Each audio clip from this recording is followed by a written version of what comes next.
let's turn our attention a little bit to college. So Indiana has a bye this week, not playing. Former NFL running back Mark Ingram and Urban Meyer, Ohio State fans know him a little bit, on their weekly show talking about Hoosiers quarterback and two Hoosiers quarterback, Fernando Mendoza. Yeah, they play kind of like their two joker structure where it's a little similar, and they have this middle safety who is really reading off the quarterback's eyes and really playing off that speed.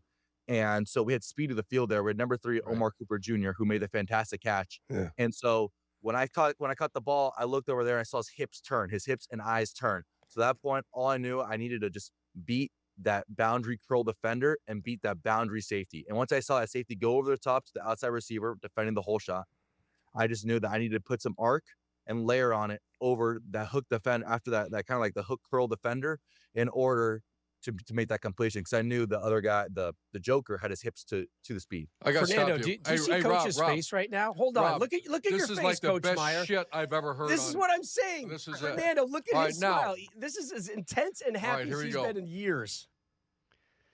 So, Dalton, those are the kind of things that are going to play really well at the Combine. Yeah, for sure. I mean, one thing that gets underrated, and it's so hard to quantify even with all the numbers that we have or all the different sources that evaluate these draft prospects, is processing from a quarterback, right? His ability to see the field, his field vision, his ability to read coverages and things like that. Now, you can interpret it when you're watching film and see which throws he makes, but do they actually know the reasoning for making those throws? That's big time, right? If Fernando Mendoza can take that into meetings and get, when coaches always talk about get on the whiteboards and what do you see here and this and that. And two things that tells you is that one, he knows what he's looking at, and two, he takes what the coaches are telling him and what they're practicing during the week, and he's applying it to game day. That's the biggest thing that coaches try to get you to do. If he can be the leader of that for an NFL franchise, then you talk about a guy who can be big time, right? But field processing and all of that, reading coverages, is something that is kind of hard to determine at times until you get to talk to the guy firsthand. Do you think he is currently QB1 on most boards?